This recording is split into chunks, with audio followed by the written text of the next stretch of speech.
এ যেন হাইকোর্টকে হাইকোর্ট দেখানো। সিলেটে এমএজি ওসমানী বিমানবন্দরে 17.5 কেজি স্বর্ণ হাইকোর্টে এসে হয়ে গেছে 1.5 কেজি, অথচ ততক্ষণে জামিনে বেরিয়ে গেছে আসামিরা। চ্যানেল 24-এর অনুসন্ধান বলছে 5 মাস আগে উচ্চ আদালত নির্দেশ দিলেও এখনও জালিয়াতির মামলাই করেনি সুপ্রিম কোর্ট প্রশাসন।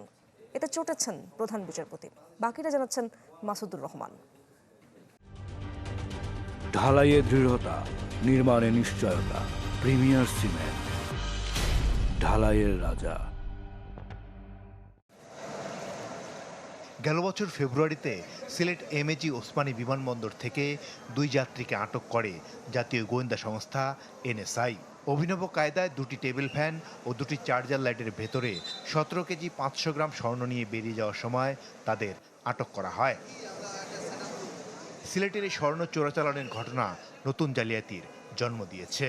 গেল বছরের 5 নভেম্বর হাইকোর্টে জামিন নিতে আসেন আসামিরা।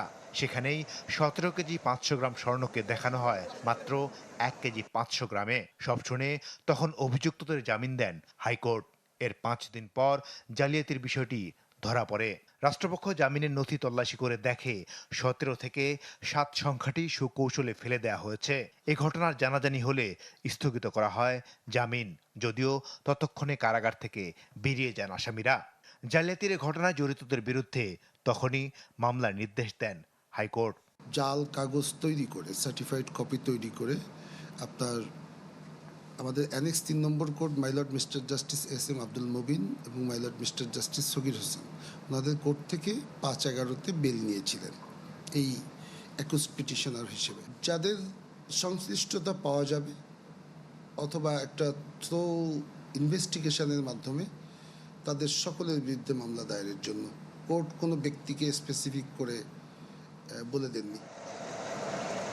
এ ঘটনায় অভিযুক্তদের আইনজীবী সাদিয়া ইয়াসমিন অভিযোগ অস্বীকার করেন। দাবি করেন মামলা গ্রহণের সময় নথিপত্রে স্বর্ণের পরিমাণ 1 কেজি 500 গ্রামই ছিল। প্রত্যেকটা জায়গায় গোল্ডের পরিমাণটাই সেম, প্রত্যেকটা সার্টিফাইড এটার বলেন এটার বলেন, এরকম তো আমরা জুনিয়র লয়ার যারা আছে এরকম ক্লাসরা মামলা দিলে করে দিই। তো করে দেওয়ার পরে যখন আমি জানতে পারছি সাথে সাথেই তো আমি কোর্টকে নোটিশ করছি, ভুল ইনফরমেশন দিতে, এবং সার্টিফাইড কপিগুলো সে কোর্ট থেকে এইভাবে বানাচ্ছে এটা তো আমি জানি না। ঘটনার 5 মাস পার হয়ে গেলেও এখনো মামলা দায়ের হয়নি।